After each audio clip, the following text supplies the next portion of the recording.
Well, I was watching an interview on Lou Dobbs last night of Fox News. And let me stop right there and say this right here. There is a big movement going around of promoting a departure from Fox News, and I'm for it 100%. But I'm only for departing on those who have gone over to the liberal lame media. And when I say that, I'm talking about people like Sean Hannity or Tucker Carlson, Lou Dobbs, and there may be a few others that you can mention or whatever the case may be. But we have to remember one thing. Fox News is still a partly conservative truth teller and a promoter of President Donald Trump. But for those that are not, yes, they need to be avoided like the plague. And that's probably the vast majority of them. But we have to remember that we don't want to destroy the whole network because of the fact that there are those who have a rather large following, in fact, more of a following than the CNNs and the CNBCs and the like. So if we take down Fox News as a whole, then that's basically the conservative right eating its own. Let's not take down the Sean Hannitys and the Tucker Carlsons and some of these others who are still exposing the left.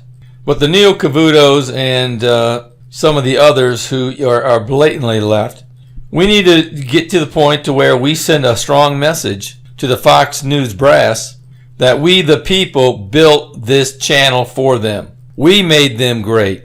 And if they want to continue to be great, they're going to have to get rid of some of these liberals. And the best way to do that is to send the Sean Hannitys, the Tucker Carlson, the Lou Dobbs into astronomical ratings and send the Neil Cavutos and the like into the abyss. Don't watch them. So if we get selective, we will be able to weed out the fake news within the Fox family, and that includes the business sector as well. But we certainly don't want to destroy the good apples, which are a few. There's a few still left on Fox that we need to still support. But at the same time, you can also get Newsmax and One American News. And when I'm not watching Newsmax, I'm watching One American News. And I still watch Hannity, and I still watch Tucker Carlson, Lou Dobbs, and a few others. And these people are still championing the surge forward to uncover every stone and reveal every fraudulent vote that was cast in this 2020 election. And to give an example, Lou Dobbs had a power attorney who is on the Trump team and also Michael Flynn's attorney. Her name is Sidney Powell.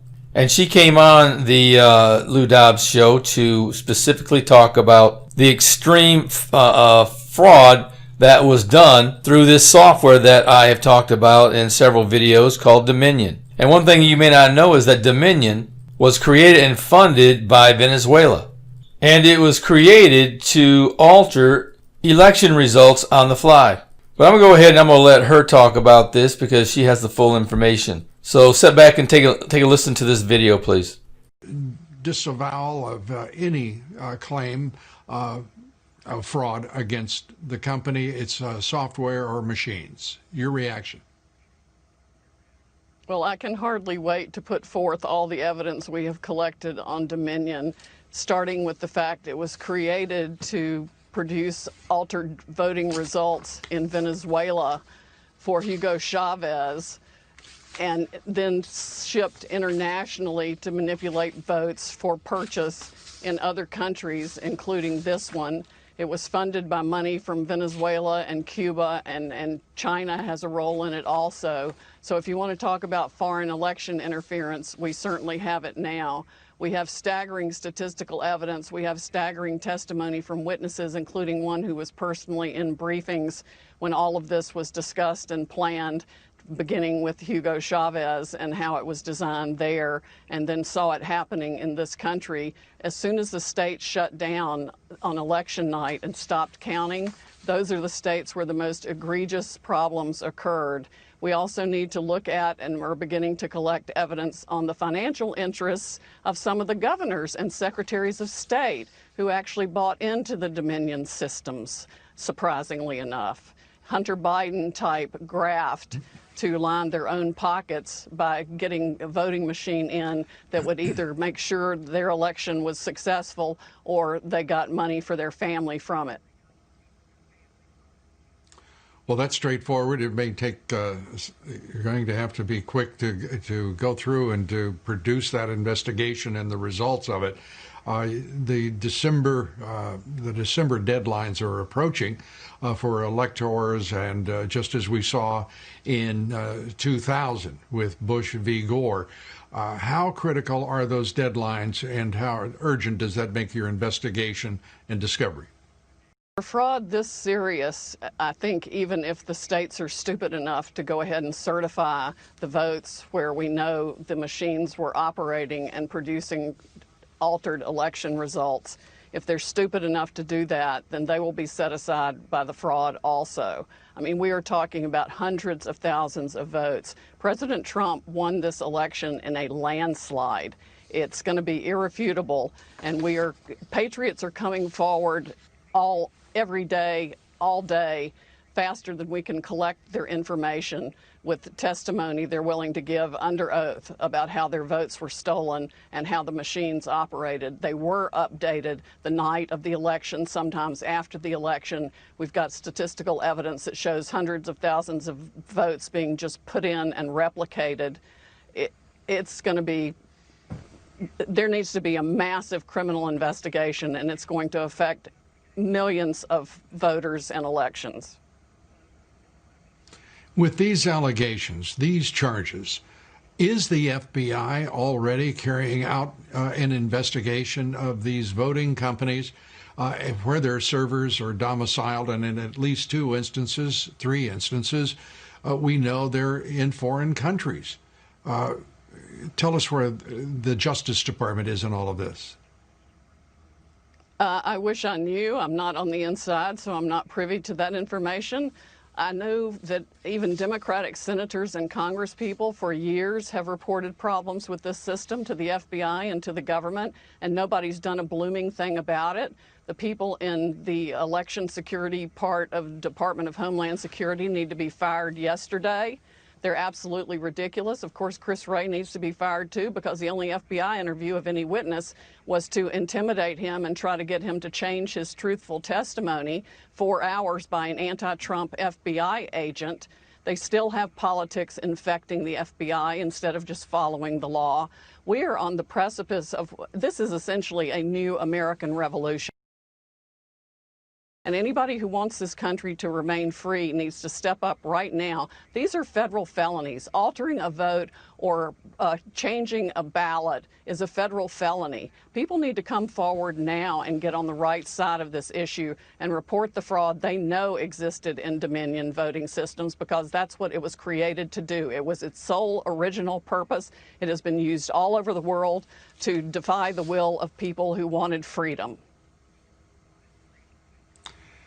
Sidney, at the outset of this broadcast, I said that this is the culmination of what has been over a 4-year effort to overthrow this president, to first deny his candidacy, the election, but then to overthrow his presidency. This looks like the effort to carry out an end game in the effort against him. Do you concur? Oh, absolutely, and it's been organized and conducted with the help of Silicon Valley people, the big tech companies, the social media companies, and even the media companies. And I'm going to release the Kraken. Well, good, because this is an extraordinary and such a dangerous moment in our history. I really am very concerned for the country. I am very concerned for all Americans. And I have a feeling that most Democrats are first Americans and not Democrats. They have to be as alarmed as any one of us. Sidney, we're glad that you are on the charge to straighten out all of this. It is a foul mess. And it is far more sinister than any of us could have imagined, even over the course of the past 4 years. You get the last word, Sidney. It is indeed a very foul mess. It is farther and wider and deeper than we ever thought, but we are going to go after it, and I am going to expose every one of them. All right, that was Sidney Powell on Lou Dobbs. And there's one thing I want you to remember. It's only been a week since the election lawsuits have been in place. We have 31 more days. And if Ms. Powell is correct, which I believe she is, there's going to be a lot of fraud and a lot of deep-seated mischief that's going to be exposed over the course of these 31 days. And on top of that, I don't doubt a word of what she said about the fact that President Trump won this election in a landslide.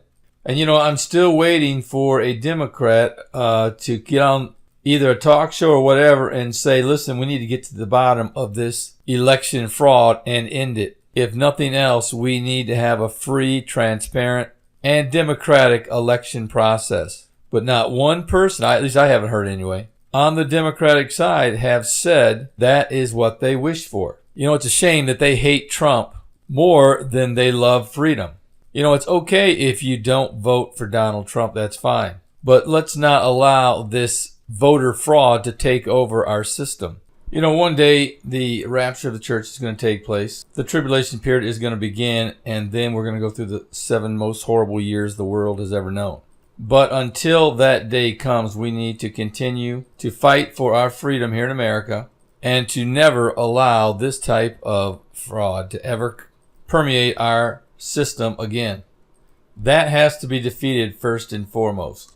We cannot allow our voting system to be tainted.